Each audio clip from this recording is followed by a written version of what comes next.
Oggi vorrei parlarvi di bidimensionalità e tridimensionalità.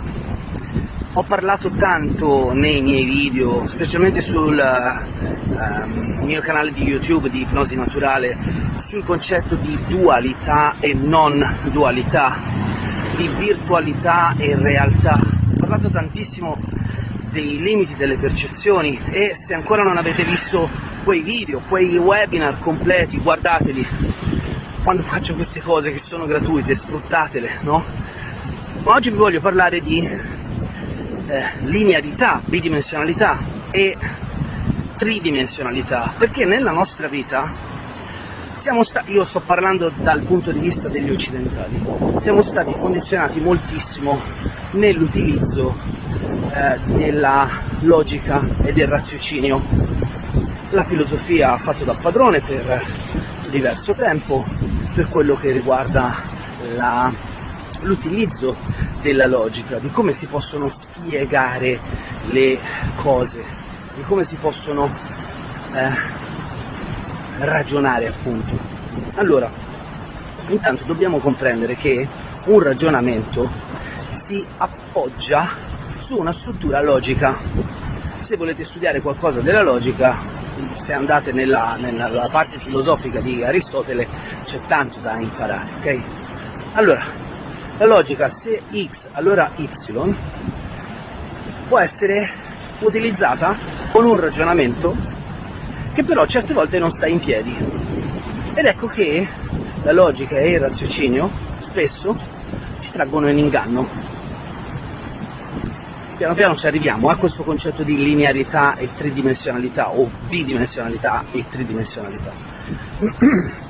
Se guardate e volete un attimo riassumere il concetto della filosofia greca, vi renderete conto che per comprendere l'uomo che cos'è, per comprendere che cos'è questa realtà, il mondo,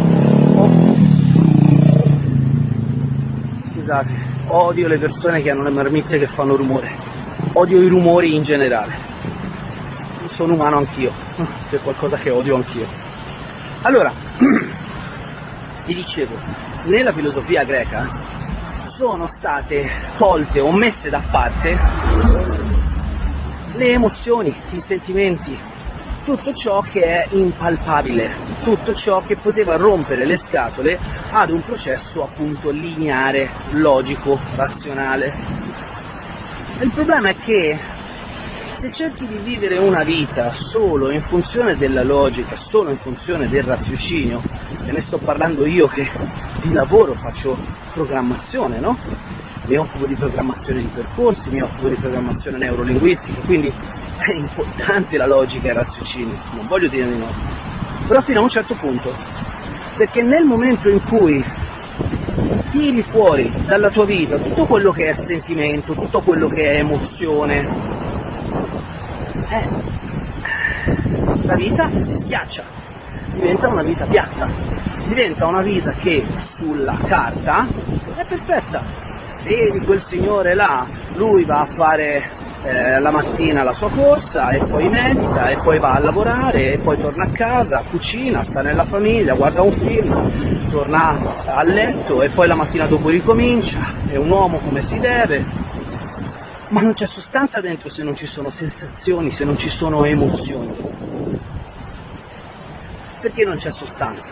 Perché noi, esseri umani, tridimensionalizziamo, non ci credo che sono riuscito a dirlo, rendiamo tridimensionale la nostra vita attraverso proprio i sentimenti, cioè quelle cose che sentiamo in funzione di una relazione, e le emozioni, cioè sensazioni che noi interpretiamo in un modo piuttosto che nell'altro, perché ricordatevi, la regola generale è questa: tutte le emozioni sono sensazioni, non tutte le sensazioni sono emozioni, ok?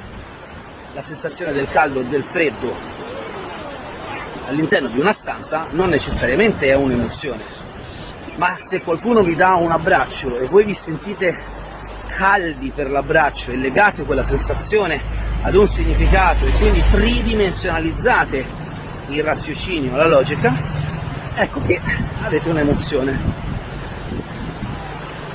Ora, perché è importante cominciare a vedere la nostra vita in questo senso? Uno, perché dovete sapere che tanti degli psicologi del lavoro, i marketer, coloro che si occupano di vendite, coloro che si occupano di studiare la psicologia dell'essere umano per inculcargli altre cose dentro, si occupano di comprendere come maneggiare le emozioni. Noi in realtà compriamo molto di più attraverso dei meccanismi emotivi piuttosto che attraverso dei meccanismi logici. Poi, se c'è qualcuno che riesce a scoprire la struttura di questi meccanismi, ne fa una logica delle emozioni. Ma facendo così non è che ha risolto la faccenda, ha soltanto schiacciato la vita, il significato, le emozioni annesse e connesse ad una scelta, ad una decisione, e quindi siamo tornati di nuovo al punto di partenza, cioè una vita piatta, cioè una vita senza significato, cioè una vita che non ha poi tutti quei sapori, tutti quei colori che invece nella nostra vita ci piacciono. Sapere come gestire le emozioni, comprenderle, amplificarle, renderle funzionali per noi, invece di toglierle, eliminarle, annientarle, come spesso fa la medicina, no? Perché alcuni dei nostri dolori sono dolori che si sono somatizzati attraverso delle emozioni. Ci sono diverse scuole che parlano di questo, ok? Ora mi viene in mente le 5 leggi biologiche riferite al lavoro che ha fatto Hammer, ma non sono un professionista di quel settore, quindi mi fermo qua, però mi è venuto in mente questo, no? Molte persone, molti studiosi si sono resi conto che le emozioni fanno da padrone nei confronti di una vita che sì, strutturalmente può essere razionale, lineare, logica, ma non è gradevole, ma non sembra una vita.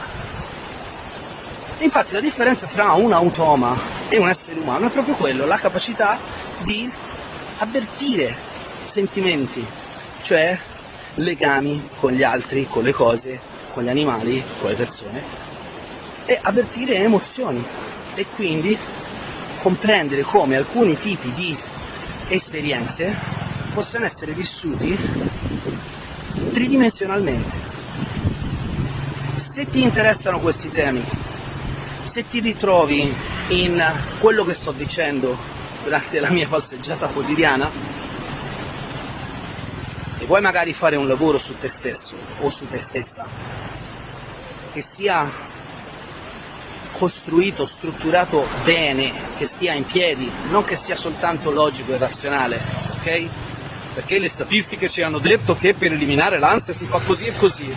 Sono cazzate, perché ognuno di noi è unico e irripetibile anche in funzione delle nostre emozioni, anche in relazione ai nostri sentimenti, e se non li mettiamo all'interno, facciamo di tutta questa grande ricerca scientifica una pappa insipida che non ci restituisce vita.